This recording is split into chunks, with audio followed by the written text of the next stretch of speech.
Bien au collège des Bernardins, amis téléspectateurs, alors entrez donc, installez-vous, nous allons pouvoir commencer au programme de ce jour, un débat sur un thème aussi vaste que passionnant. Il sera en effet question de religion et d'identité. Quelle place les religions et les chrétiens en particulier peuvent-ils tenir dans une société française sécularisée? Quelle attitude choisir entre enfouissement et quête de visibilité? Alors pour cette nouvelle disputation, eh bien, j'accueille trois personnalités, trois sensibilités qui vont confronter devant vous leur point de vue. Et je commence par vous, Jean Sévillat. Bonjour. Jean Sévillat, vous êtes écrivain, essayiste, historien.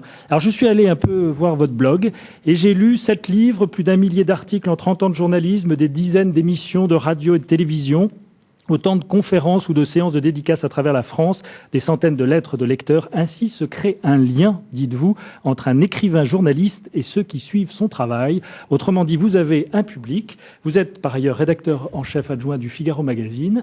Et parmi les 7 ouvrages que vous avez écrits, vous êtes venu ce soir avec Quand les catholiques étaient hors la loi, qui est actuellement aux éditions de poche chez Perrin. À côté de vous, Jean-Pierre Denis. Jean-Pierre Denis, vous êtes rédacteur en chef de l'hebdomadaire La Vie.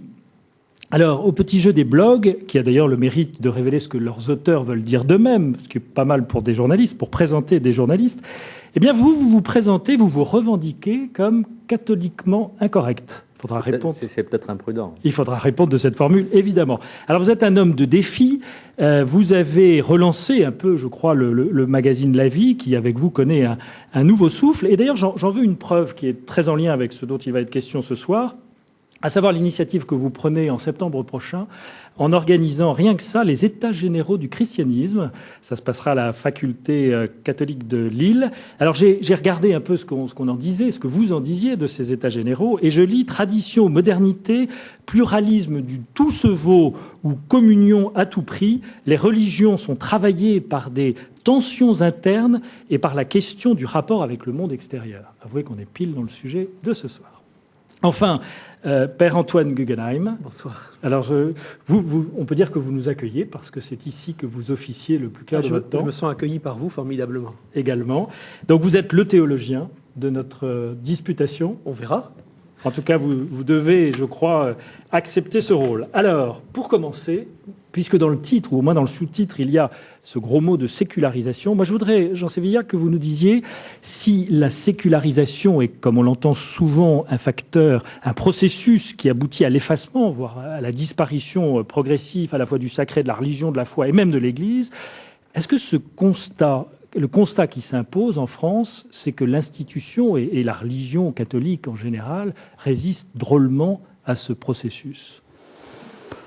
À la fois ils résistent et à la fois ils subissent, ils traversent ce processus. D'abord, la sécularisation, c'est un terme qui est un petit peu, que j'emploie moi-même, il est un peu ambigu parce qu'il couvre de multiples réalités et puis il faudrait les décliner selon le lieu où l'on est. Bon, nous sommes en France, donc on va parler à partir de la France, mais si nous étions américains ou philippins ou polonais, nous n'aurions pas cette même vision du rapport du siècle à la religion. Alors, en France, globalement, nous avons un phénomène de déchristianisation qui s'observe numériquement. Voilà, baisse de la pratique religieuse, baisse des vocations religieuses. C'est un phénomène qui est assez connu. On ne va pas trop le détailler, c'est pas très intéressant. C'est triste, mais c'est comme ça. Bon.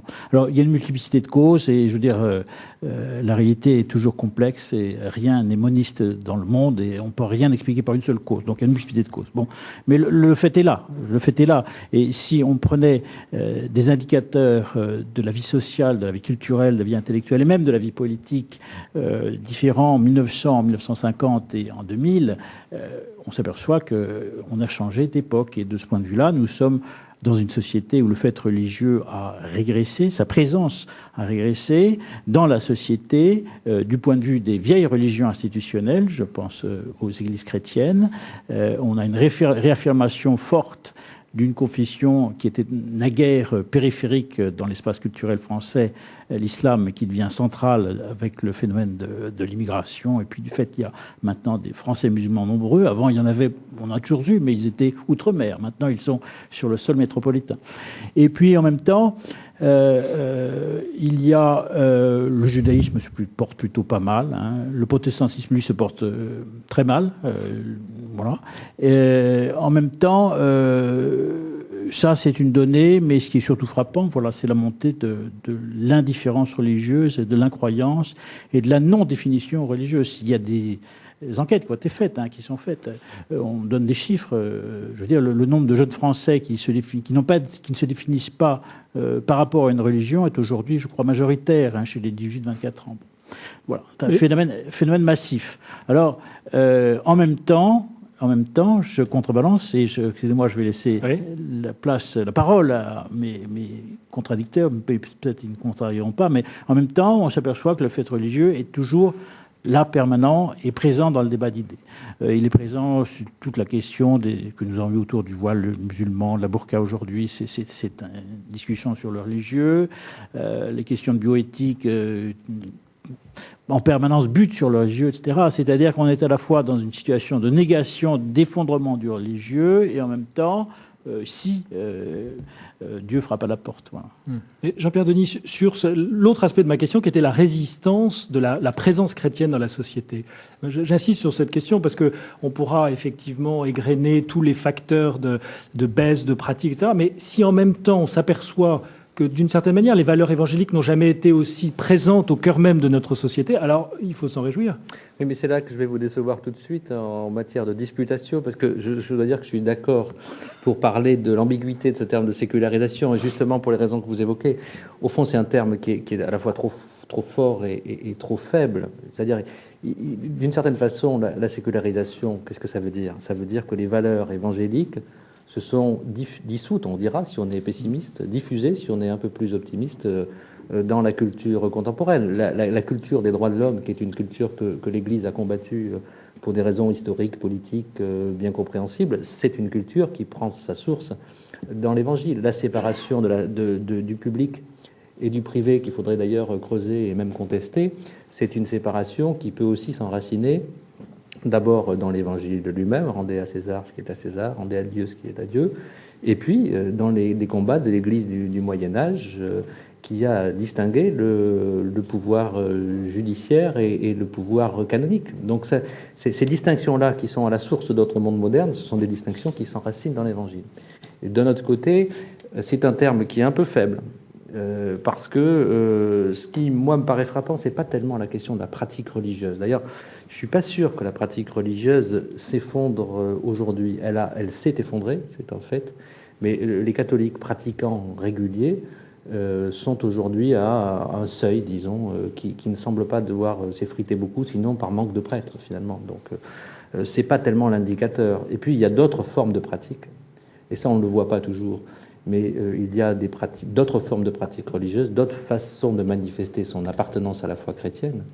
Je pense que les bénévoles du Secours catholique, qui sont bénévoles au nom de leur foi chrétienne, sont dans une forme de pratique. Ce n'est pas une pratique cultuelle, mais c'est une pratique qui manifeste un attachement à la foi chrétienne, qui est un attachement très profond.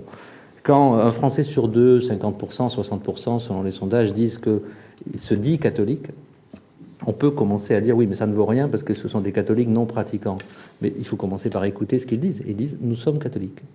Donc ces indicateurs-là, ils sont extrêmement ambigus, comme vous le disiez. Il faut les manipuler avec beaucoup de précautions. Par contre, il y a quelque chose qui me semble beaucoup plus frappant que la sécularisation, c'est finalement le fait qu'on est rentré dans un mode culturel dans lequel le christianisme se trouve complètement rejeté à la périphérie de la culture. D'une certaine façon, il est contre-culturel aujourd'hui, le christianisme.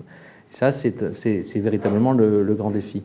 Alors pourquoi je dis, si vous voulez, contre-culturel d'un mot, peut-être qu'on aura l'occasion d'y revenir, mais tout simplement parce que les valeurs de la contre-culture, celles des années 60, ont profondément transformé la société. C'est absolument évident dans tous les domaines, la famille, le droit, la politique, les rapports entre les hommes et les femmes. Et dans tous ces domaines, la contre-culture s'est imposée. Et le christianisme, aujourd'hui, est dans une position que, d'ailleurs, Benoît XVI a qualifiée de minorité créative. Et c'est une expression qu'il a employée dans un voyage dans le pays le plus sécularisé, justement, d'Europe, qui est la République tchèque. Il a déclaré ça dans l'avion aux journalistes. Et il dit que l'avenir appartient aux minorités créatives. Donc la sécularisation, c'est plutôt le défi de la créativité pour les chrétiens. Quand vous organisez les états généraux du christianisme, c'est un signe de renouveau ou c'est un sauf-qui-peut dans votre esprit?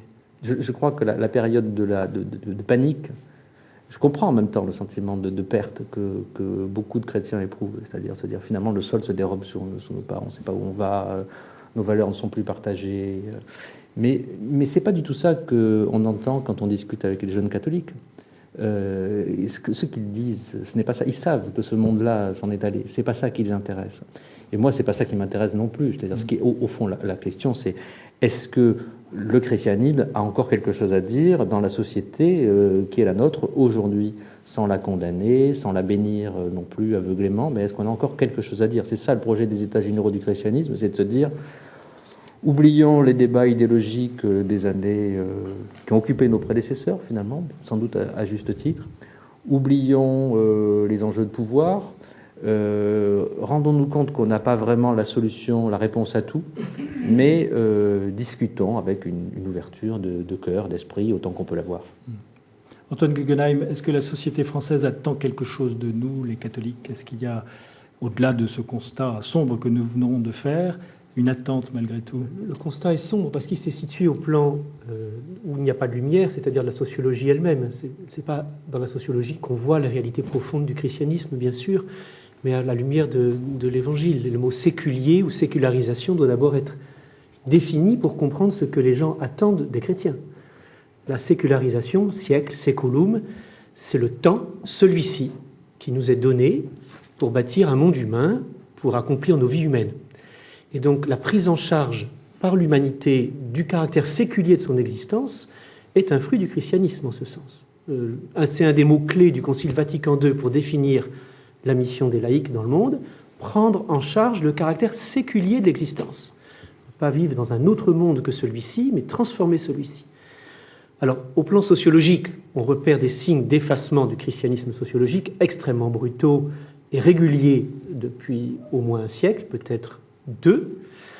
Mais cet effacement s'accompagne de beaucoup d'autres effacements qui sont plutôt des effacements institutionnels. C'est-à-dire que beaucoup d'institutions majeures perdent de leur influence au profit d'un individualisme qui fait que chacun ne se situe plus religieusement, mais aussi socialement, sportivement, familialement, que comme un individu qui pense et qui réfléchit devant le monde. Et donc la transmission de la foi est beaucoup plus difficile dans une telle situation, mais la transmission de la foi plus difficile produit, là où elle a lieu, des résultats extrêmement profonds, me semble-t-il, justement parce que les chrétiens, comme les autres, s'attachent à la transformation de ce siècle. Moins de chrétiens, mais des meilleurs chrétiens? Mais dites-moi combien il faut de chrétiens pour que la situation soit bonne. Est-ce que vous connaissez le chiffre? Non. Il n'y a pas de chiffre. Donc la question n'est pas « nous sommes dedans le christianisme et les autres sont dehors ». Cette question ne m'intéresse pas. Ou plutôt, elle intéresse le sociologue. Et le sociologue dit « triste pour le christianisme, car c'est triste pour moi, sociologue du christianisme ». Et ce qui intéresse le chrétien, c'est ce que j'ai reçu, moi, comment, dans cette situation d'aujourd'hui, avec ses forces et ses faiblesses, situation très horizontale, ce qui me soucie plutôt, ce n'est pas la sécularisation de la société, c'est la sécularisation du christianisme lui-même. Quand le christianisme se comprend de manière horizontale, là c'est grave. C'est-à-dire quand la dimension verticale, l'existence sacerdotale du chrétien, je vis pour répondre à la grâce de Dieu.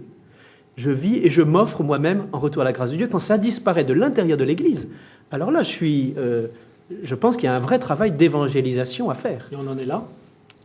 Mais toujours à chaque époque. Ouais. Si vous regardez le travail des saints, ça a toujours été d'aider une époque qui vit des tentations, qu'elles soient monarchistes, impériales, républicaines, laïcistes ou aujourd'hui, je ne sais pas, libérales. Ça a toujours été de dire, aujourd'hui, cette époque est autant aimée par Dieu que toutes les autres. Et moi, qui me situe dans l'histoire chrétienne, qui considère que ce que j'ai reçu, je dois le transmettre, ou ce que je n'ai pas reçu, je dois le découvrir, eh bien moi, je peux agir. Sur Sévilla? Pour mettre un petit peu de piment, je voudrais quand même exprimer parce qu'on est tous bien d'accord depuis le début. Alors j'ai trouvé un point Essayons de ne pas l'être. Voilà, un point de désaccord avec Jean-Pierre Denis, malgré tout, qui est un faux désaccord, mais enfin quand même. Vous avez dit, moi, je suis d'accord avec le père Guggenheim, c'est à savoir qu'on ne va pas prendre seulement le curseur sociologique. Hein, c'est évident que, d'abord, les chrétiens ont à se convertir et à se convertir eux-mêmes depuis que le Christ est venu. Ça fait 2 siècles. Donc, de ce point de vue-là, il n'y a rien de nouveau. Il y a une radicalité de l'Évangile qui est un appel à chacun depuis la nuit des temps. Enfin, bon, depuis, du moins que c'est l'Évangile, la bonne nouvelle a été donnée. Mais vous dites... Il y a beaucoup de gens. La pratique religieuse n'est pas un indicateur suffisant. Oui et non. Oui, dans le sens que, bien sûr, c'est évident qu'il y a encore dans cette société une anthropologie chrétienne, et puis qu'on s'aperçoit que, voilà, le christianisme, on ne va pas l'effacer comme ça c'est évident. Maintenant, quand vous dites, il y a beaucoup de gens qui sont engagés dans du caritatif, ils font du bien, et c'est une forme de pratique. Je suis à moitié d'accord. Que ce soit très bien de faire du caritatif, oui, l'Église en fait depuis toujours, et c'est essentiel. Voilà, le prochain, bon. L'amour du prochain, c'est au cœur même de l'évangile, de la foi chrétienne. Voilà. Maintenant, on ne peut pas non plus ramener la foi chrétienne à des bons sentiments. Je veux dire, il n'y a pas besoin d'être chrétien pour faire le bien. Je ne crois pas, c'est ce oui, que j'ai fait. Je n'ai pas dit ce que vous disiez, mais voilà. Donc, attention qu'il y a... dans la pratique religieuse, je veux dire, telle qu'elle nous est enseignée par l'Église, il me semble, mais je ne suis pas théologien, mais enfin, il me semble qu'il y a aussi, voilà, il y a les sacrements, l'Eucharistie, c'est quelque chose qui est aussi central, je veux dire, par définition, dans l'histoire du salut, dans l'économie du salut en général pour les sociétés, pour les hommes. Et donc, voilà, ce sont... Alors, Jean-Pierre Denis, sur les bons sentiments.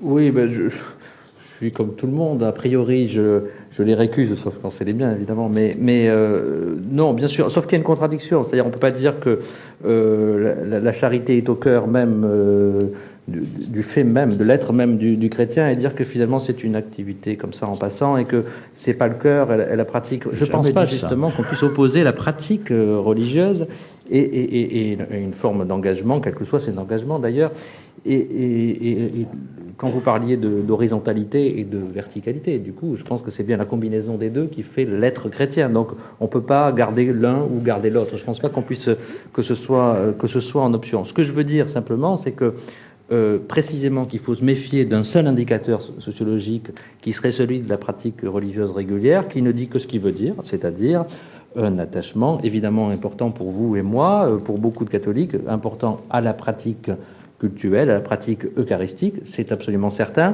mais ça ne dit pas tout. Et il y a aussi là-dedans un facteur qui est malheureusement vrai, qui est aussi un facteur, si vous me permettez cette expression encore plus horrible que les expressions sociologiques, qui est une expression empruntée à l'économie. Il y a une question d'offre, c'est-à-dire qu'on sait très bien qu'à Paris, par exemple, il y a une offre religieuse extrêmement riche, extrêmement abondante. Moi qui habite à Paris, j'en bénéficie, mais que dans d'autres endroits, c'est beaucoup plus difficile. Il n'y a pas pour autant plus d'appétit religieux à Paris qu'ailleurs. Je pense que l'offre ne fait pas la demande. Par contre, je pense qu'il y a un appétit spirituel dans notre société, et que cet appétit, il s'exprime de façon parfois un petit peu maladroite, mais il faut quand même, on ne peut pas faire comme s'il n'existait pas. Je pense que ça serait une erreur. Mais je voudrais profiter justement de ce que dit Jean-Pierre Denis, parce qu'on a nommé 2 pôles qui, à mon avis, permettent au christianisme de se situer dans une société comme la nôtre, qui se considère elle-même comme très séculière. On a nommé le pôle du culte, et je pense que de fait, aujourd'hui, ce n'est pas un hasard si l'Église se maintient, et pas elle seule, aussi les autres religions, autour de lieux qui traditionnellement désignent un culte. Que ce soit les lieux de pèlerinage, que ce soit les lieux d'histoire, que ce soit les lieux d'enseignement. Donc le culte, dans son lien à l'histoire, dans son lien à autre chose que métro, boulot, dodo, voyage, impôts, etc., dans une dimension de pure gratuité, vient redire quelque chose que nos contemporains cherchent, scrutent. En tout cas, nous savons qu'ils ont besoin. On ajoute l'engagement, la charité. Et vous avez raison, il n'y a pas d'opposition. L'Eucharistie est la source de l'amour qui s'engage. Les annonces de Monsieur le curé à la fin de la messe, c'est le moment où l'Eucharistie devient réelle, puisqu'on se met à agir dans la paroisse, mais en même temps, beaucoup d'hommes et de femmes ont un agir qui est, au fond, comme théologien, je pourrais dire eucharistique, c'est-à-dire lié à l'amour plus grand qu'eux, qu'ils devinent dans le monde, dans leurs exemples, dans le témoignage de tel ou tel saint. Et donc, il y a Eucharistie et charité. Mais je pense qu'il y a un 3e pôle qui est très important, qui est toute la dimension culture. C'est-à-dire que le christianisme n'est pas, je ne sais pas comment réagira Jean-Pierre Denis, n'est pas tant périphérique à la culture qu'il a déserté la culture. C'est-à-dire que, et quand on est dans un grand média, on est en poste évidemment de ne pas déserter cela. Les grands médias, les journaux, la télévision, le cinéma, mais aussi, je pense au Collège des Bernardins bien sûr, ce sont des lieux que les chrétiens doivent habiter aujourd'hui, parce que ça complète très bien ce que fait le culte, mais le culte devient de plus en plus distendu, le tissu paroissial se délite. Ce que fait l'engagement, mais l'engagement, tout le monde peut en faire, et heureusement, il y a des engagements laïques extrêmement forts, mais un travail culturel du christianisme, un travail du christianisme dans la culture, me semble une proposition forte pour exister. Et là, c'est nous qui avons déserté. On ne nous a pas chassés. Est-ce que vous pouvez, de ce point de vue-là, redire un peu ce qu'est le projet du Collège des Bernardins? Parce que c'est justement peut-être l'expression précise de ce dont vous nous parlez actuellement. Cette volonté de dialogue avec le monde. Si vous me le demandez, j'aurais pas de peine à le dire. Ça serait aussi intéressant de demander aux journalistes qui sont ici présents de dire ce qu'ils en voient du Collège des Bernardins. Le Collège des Bernardins est donc un lieu où l'Église veut prendre place avec d'autres dans le dialogue entre les ressources historiques, et l'Église catholique est une des rares institutions à avoir des ressources historiques aussi longues, et la question de l'universel. Et l'Église catholique a un rapport à l'universel extrêmement fort dans les institutions. Et donc, un lieu comme le Collège des Bernardins, c'est une institution solide parmi d'autres, fragile parmi d'autres, qui essaye de permettre qu'un travail se fasse entre son trésor interne, son dépôt, qui a toujours besoin de la nouveauté du temps, du siècle pour exister, et justement ce qu'apportent les entreprises des hommes et des femmes d'aujourd'hui, que ce soit dans le domaine de l'économie, de l'éthique, que ce soit dans le domaine du dialogue des religions, que ce soit dans le domaine de l'art, du débat. Cette rencontre est le Collège des Bernardins, mais un journal, au fond, est aussi un lieu où la culture rencontre l'Évangile. Où tout ce qui intéresse l'homme d'aujourd'hui est bienvenu, est entendu, est pris en compte. C'est ça le... Oui, puis j'ai l'impression qu'on est dans la logique de la minorité créative que j'évoquais tout à l'heure. C'est-à-dire que ici, au Collège des Bernardins, on est bien dans une logique, je dirais, de pionnier, ce qui est un peu paradoxal pour un bâtiment qui est enraciné dans le temps, dans le temps médiéval, dans ce moment magnifique de la culture européenne. Mais précisément, c'est en se ressourçant dans les racines de notre culture qu'on peut imaginer quelque chose de nouveau. Et je suis intimement convaincu qu'il y a un rapport étroit entre le cultuel et le culturel, et qu'il faut être bien présent au carrefour de ces deux champs.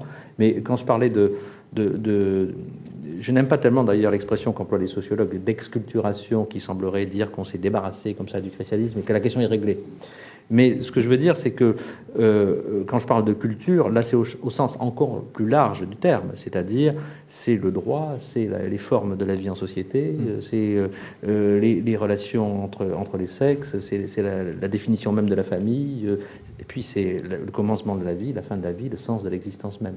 Alors, Jean Sévillia, je propose qu'on éclaire un peu ce débat des feux de l'histoire, et vous aimez l'histoire, vous êtes, je le rappelle, venu avec cet ouvrage quand les catholiques étaient hors la loi. Alors, l'un des grands paradoxes de cette loi de 1905, dont il faut que nous parlions ce soir, c'est qu'elle instaure un régime de totale liberté religieuse en France. Et du coup, la question qui se pose est de savoir est-ce que les catholiques aujourd'hui dans la société française savent vivre de cette liberté à plein? Oui, moi je mettrais un bémol quand même à ce que vous venez de dire quand à propos de la loi de 1905 qui instaure un statut de liberté religieuse. C'était pas l'intention du législateur. C'était pas l'intention du législateur. On est parvenu à un compromis. La loi de 1905, il faut pas l'oublier, c'est ce que j'essaie de raconter dans ce livre. C'est écrite et c'est faite au prix d'un affrontement terrible entre l'État et l'Église. On était dans une période extrêmement anticléricale et la loi de 1905 couronne un ensemble de mesures législatives depuis les lois Ferry de 1880, la loi sur les associations de 1901 qui, on l'a oublié parce qu'il y a un paragraphe qui a disparu aujourd'hui, mais qui était une loi contre les congrégations religieuses, l'expulsion des congrégations en 1903, etc. C'est-à-dire qu'on a ce résultat. Et à l'époque, il y avait une volonté du législateur de cette séparation était extrêmement agressive, offensive à l'égard du fait religieux. Et donc, c'était la séparation totale du fait religieux de l'espace public. Ça ne s'est pas passé comme ça, effectivement. Aujourd'hui, on va dire que c'est pacifié. Mais pourquoi? Parce que le législateur s'est opposé à une réalité forte et qui était, alors j'ai l'air de faire encore le sociologue, mais qui est une réalité sociologique, mais c'est de la réalité, c'est une réalité historique, à savoir que la société chrétienne, la société française, pardon, était massivement chrétienne. Et ça a été le cas très longtemps, jusqu'aux années 1960. Je rappelle qu'à peu près 90% des Français étaient baptisés et catéchisés, à une époque où le Parti communiste faisait près de 25% des voix à l'électorat. Ça veut dire qu'il y avait des milliers de gens qui votaient communistes, mais qui en même temps envoyaient leurs enfants au catéchisme. Donc on était dans cette réalité-là. La loi de 1905, en réalité d'ailleurs qui n'existe pas en tant que telle, a été modifiée de multiples fois. Mais il y a des compromis. Il y a 1906, 1907, 1900, etc. Il y a toute une suite de compromis. Mais ces compromis sont nés du fait que l'État avait affaire à une société massivement chrétienne. Voilà. C'est là où je dis attention, que les catholiques ne s'endorment pas en disant la loi 105 c'est merveilleux. C'est aujourd'hui ça profite à l'Église.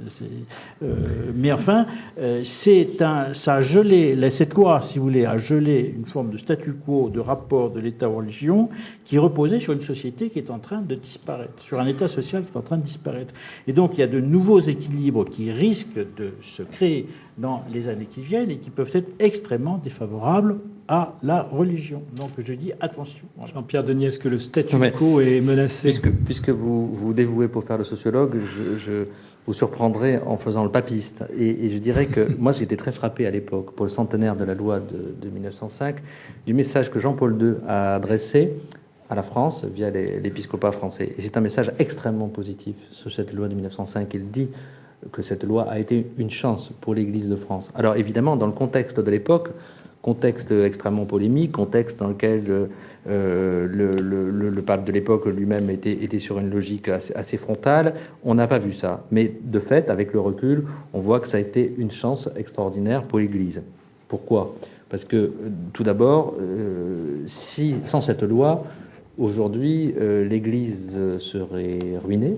Les églises seraient comme dans d'autres pays, des pays voisins d'Europe, transformées en supermarchés, en restaurants, en hôtels. Aujourd'hui, elles sont entretenues par les pouvoirs publics.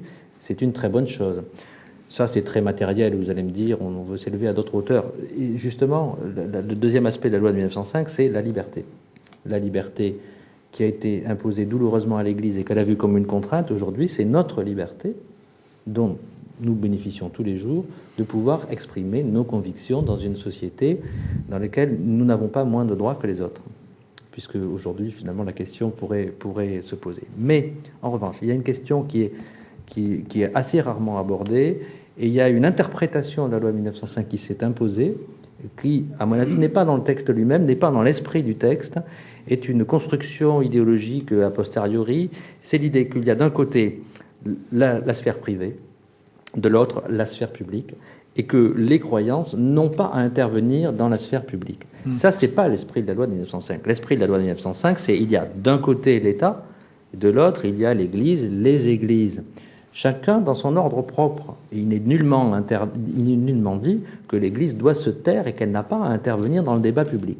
Or, aujourd'hui, c'est ressassé, d'ailleurs dans de très nombreux médias, on nous dit c'est la sphère privée, c'est la sphère publique. On le voit d'ailleurs dans le débat sur la burqa, c'est aussi ressorti, mais ça ressort régulièrement dans beaucoup de débats de société. C'est tout simplement faux, et il faut surtout ne pas se laisser enfermer dans cette interprétation qui finalement participe à l'idéologie en cours, qui fait qu'on veut enfermer chacun on veut nous découper en morceaux finalement.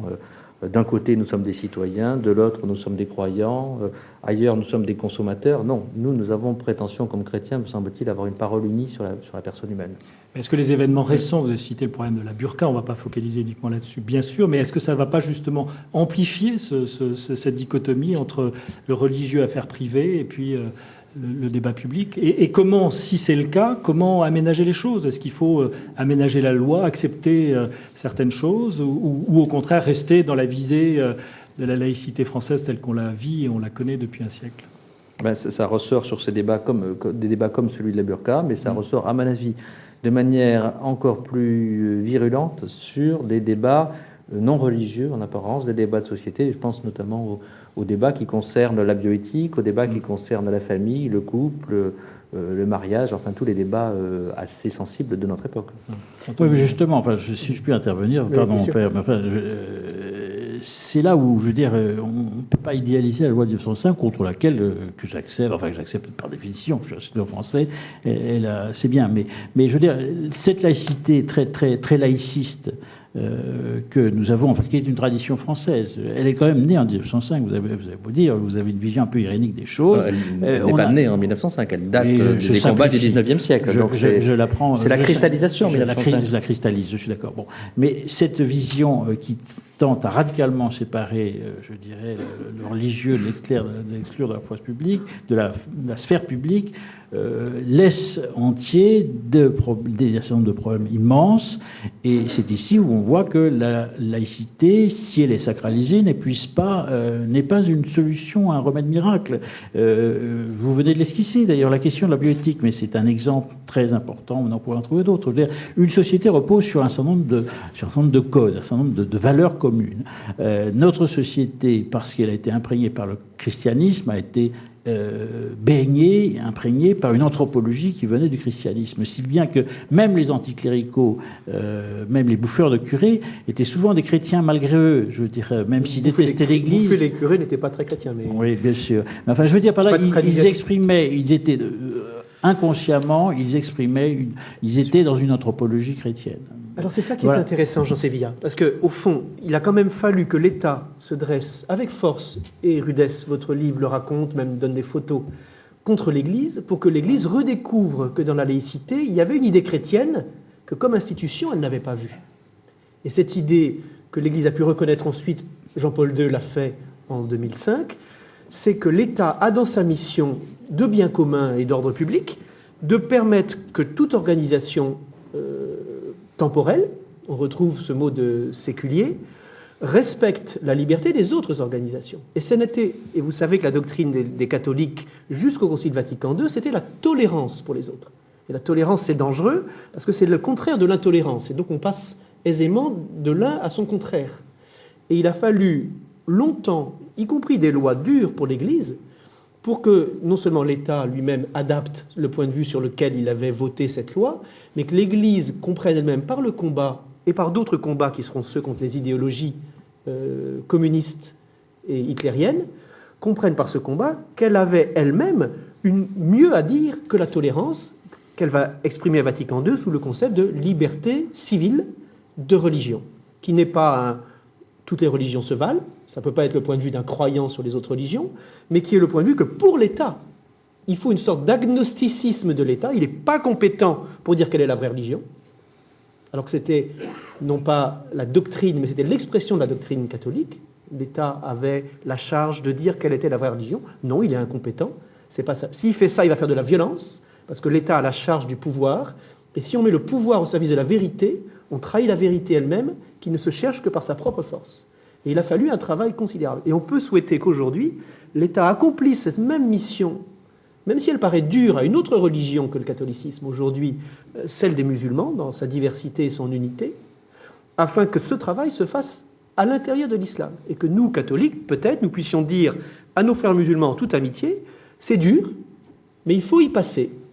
Parce que c'est comme ça que vous pourrez bénéficier de quelque chose qui est sûrement chez vous aussi, c'est qu'on peut recevoir de son frère qui a une autre option religieuse, une autre foi, on peut recevoir de lui un chemin de vérité.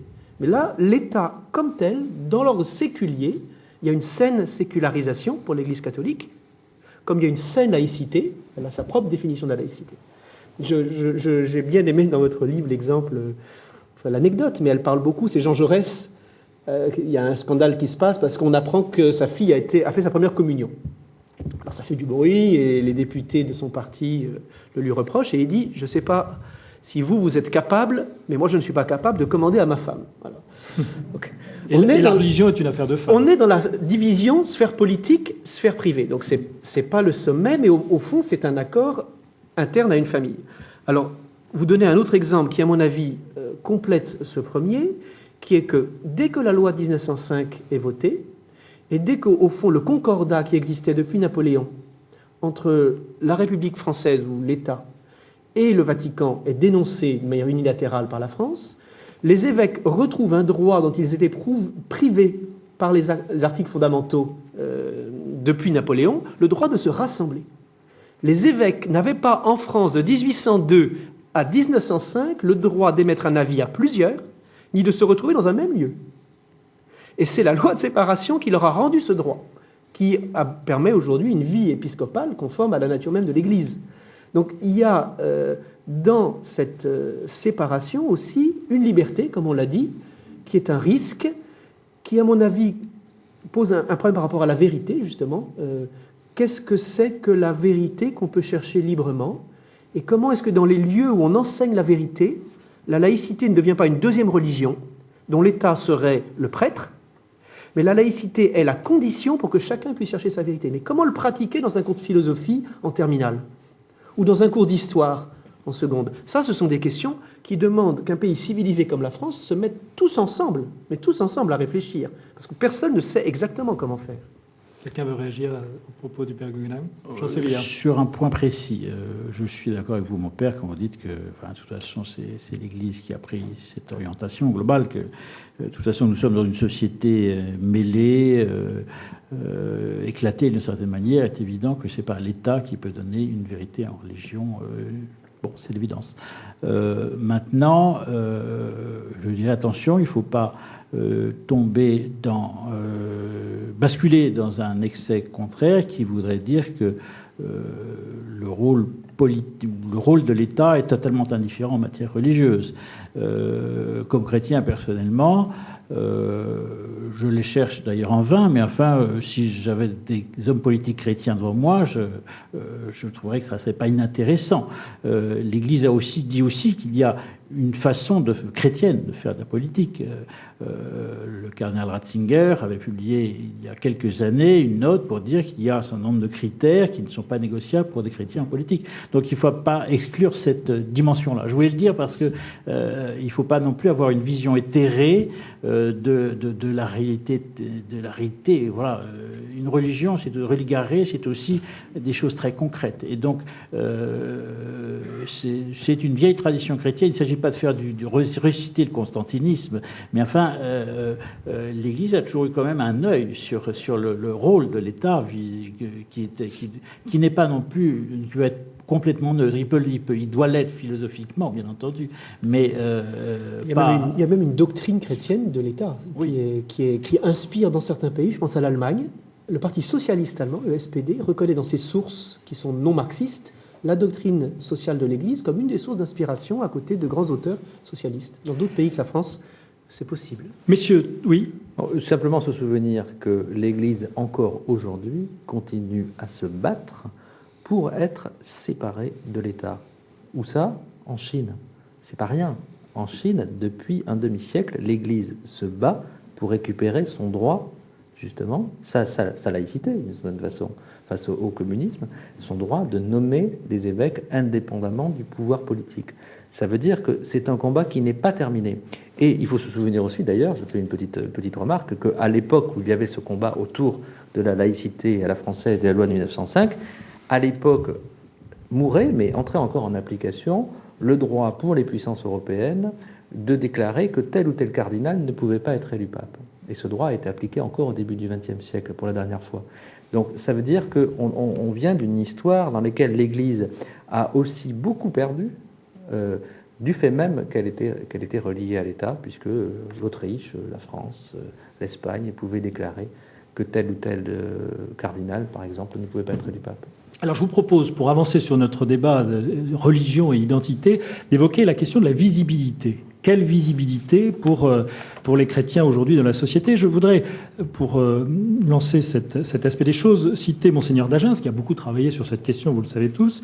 Il dit « ce n'est pas le degré de visibilité qui compte, mais sa nature ». Et il développe en évoquant la visibilité sacramentelle qui, pour lui, prime sur la visibilité médiatique. Et pour le coup, c'est vrai, cette visibilité sacramentelle, même si les statistiques ne sont pas toujours favorables, elle demeure. Elle est quand même toujours bien présente dans le cœur profond de la société française. Alors, visibilité, quel degré ou quelle nature? Oula. Vaste débat. Moi, je pense que nous avons souffert, que le christianisme a souffert d'un manque de visibilité. Je pense que c'est un problème auquel on est en train de tourner le dos. Mais enfin, il y a toute une génération, que ce soit parmi les clercs ou parmi les laïcs, qui, sous la théorie de l'enfouissement dans la pâte, du levain dans la pâte, on finit par... il y a un moment où, à se fondre dans la pâte, il y a un moment où on ne distingue plus le levain de la pâte. Et la pâte ne lève pas toujours. C'est quand ça? C'est 68? C'est la même crise, avant? oui, c'est la crise, comme a dit, il y a eu un livre intéressant d'un historien qui s'appelle Denis Pelletier sur la crise catholique des années 60-70, et il dit c'était pas une crise, c'est une crise catholique de la société. Voilà, il n'y a pas une crise de la société catholique. C'est-à-dire qu'il y a voilà, on a eu ce moment-là. Et si on se rappelle certains moments qu'on a vécu, je veux dire, aujourd'hui, on est dans un paysage extrêmement différent dans l'Église. Donc, mais je crois que je parle de quelque chose qui est un phénomène qui est en train de passer. Je veux dire, aujourd'hui, on n'est plus dans cette logique-là. Je crois, moi, que la foi se montre. Le christianisme est par définition une religion de l'incarnation, et donc que la foi et la religion se montrent, oui. Alors ça passe par une pratique qui, à mon avis, doit être affichée, mais ça passe aussi par des affirmations, surtout évidemment par je dirais une conviction simple. On ne témoigne pas de sa foi par des discours exclusivement, mais en étant soi-même, en essayant soi-même d'être le meilleur chrétien possible. Qu'est-ce que c'est qu'être chrétien? Bon, attentif aux autres, etc., etc. Mais il faut être décomplexé, oui. Sans cette visibilité, eh bien, il y a un processus, à mon avis, de dissolution qui s'opère lentement. Je crois donc que ce qui est visible est important. Et d'ailleurs, on le voit bien chez les jeunes prêtres qui... alors Jean-Pierre Denis va dire c'est un réflexe identitaire. Je vous provoque un peu pour provoquer un peu de... C'est-à-dire, si vous parlez à ma place, vous direz peut-être des choses qui ne seront pas forcément exactement celles que j'aurais dites, mais voilà. Après tout... voilà, il faut se montrer. Vous savez, moi, cette histoire vous parlez d'ailleurs d'une époque que je n'ai pas connue, donc je vais en parler moi avec beaucoup de modération. Effectivement, je crois que ma génération et les générations qui arrivent n'ont aucun problème à être plus facilement attestataires de leur foi. Et je crois qu'en effet, il faut être attestataire parce que notre société en a besoin. Alors, comme je n'ai pas connu les époques précédentes, je ne sais pas au juste de quoi elles avaient besoin, et au fond, peu importe. Vous êtes sûr qu'on comprend ce que ça veut dire aujourd'hui, attestataire? Attestataire, ça veut dire quoi? Ça veut dire qu'il faut dire tranquillement ce que l'on est, ce que l'on croit. Oui. Et que ça, c'est quelque chose que peut-être autrefois on avait de fait plus de mal à faire. Pourquoi? Parce que toute la société était chrétienne, il y a aussi une logique des choses. Donc aujourd'hui, dans une société qui est une société par certains côtés post-chrétienne, enfin on pourrait discuter, on discute de ce terme-là évidemment. Bon, dans une société qui est moins chrétienne, ou dont le christianisme n'est pas dans la même situation, et qui aussi est une société beaucoup plus plurielle, on a besoin d'une expression tranquille de notre foi. Mais comment? Et c'est là que je dis attestataire, ce n'est pas identitaire, en effet. C'est-à-dire que je pense qu'on a besoin d'un christianisme beaucoup mieux identifié, mais pas identitaire. Et si vous voulez, je reviens juste un instant sur l'histoire du levain dans la pâte. Vous illustrerez ce que c'est que l'attestataire, s'il vous plaît. Oui, ben je vais vous le dire très Donnez des exemples. Très simplement, je vais vous le dire pour le journal La Vie. Aujourd'hui, il est écrit très clairement sur la couverture, La Vie hebdomadaire chrétien d'actualité, ça se voit nettement. Ça ne veut pas dire que j'estime que ceux qui ne sont pas chrétiens sont dans l'erreur fatale et qui vont tout droit en enfer. Ça veut dire qu'aujourd'hui, je pense qu'on attend de moi que je dise ce en quoi je crois. Mais ça, si je ne dis pas ce en quoi je crois, mais non, c'est vrai pour n'importe quel chrétien. Est-ce que n'importe quel chrétien parle de sa foi au travail? Je vous donne un exemple bête et quotidien. C'est vrai pour n'importe quel chrétien. Mes enfants les plus petits sont à l'école publique du quartier. Je ne vois pas pourquoi ils ne diraient pas dans une conversation avec leurs copains qu'ils vont au catéchisme. Alors, il faudra du courage, mais ils le font. Eh bien, peut-être qu'ils sont seuls dans leur classe à le dire, mais peut-être qu'il faut le dire aujourd'hui, pas pour dire que...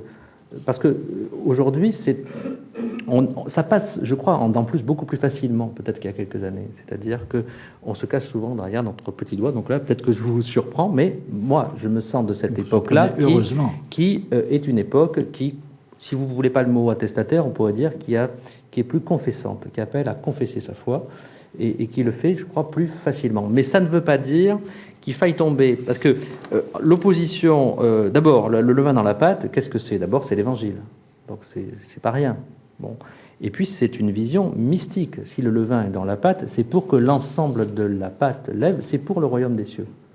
Donc, alors excusez-moi, je suis pas théologien, si je dis une bêtise, vous m'arrêterez, mais c'est quand même ça, le levain dans la pâte, dans l'Évangile. Bon, donc cette vision-là, elle n'est pas périmée. Je crois qu'elle est toujours bien actuelle. Ensuite, l'erreur, ce serait d'opposer un christianisme d'enfouissement, justement, qui aurait vocation à disparaître, à un christianisme très, très identitaire, qui, lui, aurait vocation à subsister. Je crois que dans une époque, effectivement, à une autre époque, on a construit des cathédrales qui n'avaient pas vraiment de clocher, on ne voyait pas la croix, on ne voyait pas trop tout ça. Bon, ça, c'est vrai que c'est passé. Et c'est passé heureusement parce que nous sommes dans une autre époque, tout simplement. Donc, sans rentrer dans des analyses d'ordre idéologique.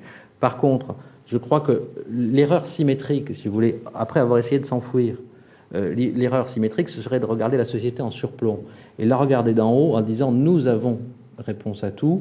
Et vous êtes, vous, en bas et dans l'erreur, parce que nous sommes déjà justement dans le royaume des cieux. Et ça, je crois qu'aujourd'hui, c'est la tentation inverse de l'Église, qui est ce mouvement de balancier, qui est d'ailleurs bien naturel, qui est de passer d'une logique de l'enfouissement à une logique peut-être de la fuite hors de la société, en disant cette société est mauvaise, réfugions-nous dans nos valeurs, formons des communautés très identitaires, précisément. Oui, et ça, je pense que ça risque d'être une illusion un peu symétrique, et qu'aujourd'hui, ce qui passe bien, c'est d'attester sa foi, mais d'être capable de la mettre en dialogue à hauteur de notre société et pas en surplomb. Oui, mais de la confesser amène nécessairement à être signe de contradiction, voire de provocation. Oui. Quand je dis attestataire, je pourrais dire contestataire, d'ailleurs. Alors voilà. Mais est-ce qu'on ose être contestataire? Aujourd'hui, non. Majoritairement, les chrétiens n'osent pas, aujourd'hui, être dans le visible ce qu'ils sont dans l'invisible, disons. Dans une paroisse, c'était une espèce de pudeur tellement grande qu'elle était entre les parents et les enfants adultes. Les parents, à la sortie de la messe, je leur dis à dimanche prochain. Ils me disent ah non, dimanche prochain c'est Noël et nous recevons nos enfants. Sous-entendu, nos enfants ne vont pas à la messe pour Noël et donc nous n'allons pas leur imposer le fait que nous n'y serons. J'ai rien dit et je pense que j'ai bien fait, l'Esprit Saint a dû me mettre une main devant la bouche. Je pense quand même que on ne peut pas obliger ses enfants adultes à aller à la messe de Noël, c'est clair. Mais que vos enfants qui ne vont pas à la messe vous interdisent, vous, d'y aller, là, il y a une disparition du témoignage dans sa visibilité qui est encore, je pense, aujourd'hui très répandue, très, très répandue. Et on est dans une phase de redécouverte que la visibilité n'est pas agression, elle peut l'être. On peut imposer à l'autre sa nudité ou son voile intégral, c'est une agression dans l'ordre d'un sens qui est l'œil. Mais la visibilité peut être vue, me semble-t-il, comme un complément de l'incarnation. De fait, une génération a incité sur l'incarnation, c'est la suite, la magnifique découverte du père de Foucault. Je suis chrétien, le Christ est en moi, si je suis quelque part, le Christ est là. Oui, c'est vrai. Mais le Christ s'est incarné, et puis il y a une deuxième phase où il a parlé. Il y a une troisième phase où il est mort sur la croix, et une quatrième où il est ressuscité. Et c'est l'ensemble du mystère du Christ, y compris la résurrection, qui dit sa visibilité la plus grande. Parce qu'il a voulu être vu après sa résurrection. Et si nous sommes là, c'est au nom d'un homme qui a été vu ressuscité. Et donc qui veut la visibilité comme une présence au monde, une acceptation du monde, où le christianisme a sa place, comme faisant apparaître dans le visible quelque chose de l'invisible. Et il n'y a que dans le visible qu'on peut faire apparaître l'esprit, il n'y a que dans les corps qu'on peut faire apparaître Dieu. Et donc la visibilité doit encore se reconquérir, je pense, chez nous, même si elle doit se reconquérir de la manière dont Jean-Pierre Denis le dit, me semble-t-il, c'est-à-dire une visibilité de dialogue. Nous sommes témoins de qui? De qui sommes-nous témoins? De Zeus? Du Moloch? Ou du Christ qui est mort sur la croix? C'est la visibilité du crucifié ressuscité. Elle inclut en elle un effacement, une perte, mais elle est une réaffirmation, une confiance que cette vie est possible avec la foi chrétienne, même que la foi chrétienne rend cette vie plus belle, plus intelligente, plus savoureuse.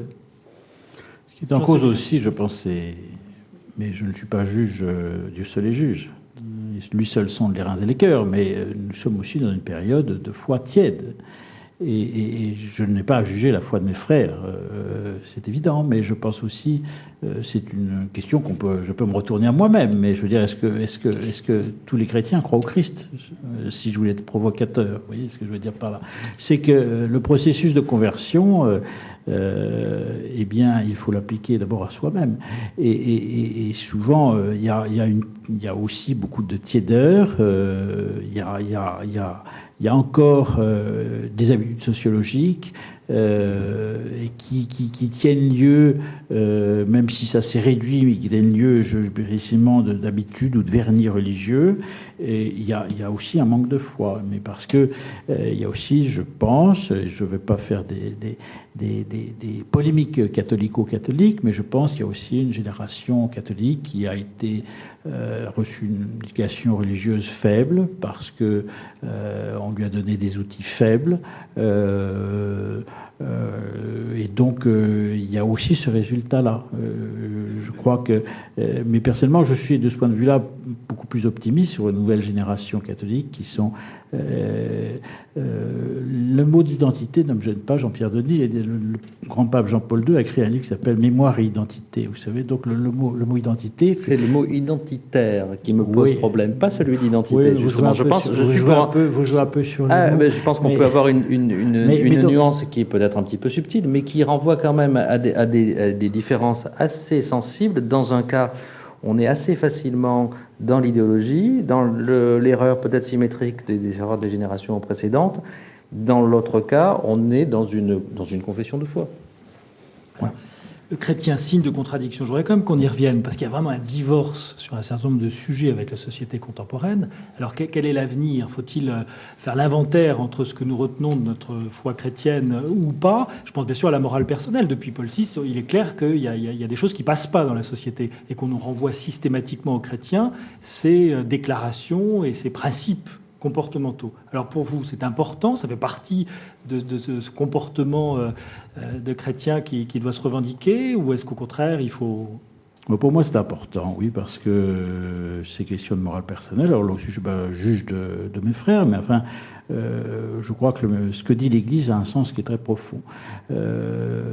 L'Église, l'Évangile est porteur d'une anthropologie, et je pense que toutes les paroles pontificales, qui, même si elles ne sont pas comprises par la société globalement depuis les années 60 sur les sujets de morale personnelle, les paroles pontificales sont en réalité porteuses d'une anthropologie éternelle dont on redécouvrira la vérité tôt ou tard. Voilà. Alors il ne s'agit pas de s'arc-bouter, de dire je suis meilleur que les autres et puis je ne suis pas comme les autres, etc. C'est pas ça la question. Mais je crois, moi, personnellement, qu'il y a une parole de vérité qui passe par l'Église, qui passe par l'enseignement de l'Église.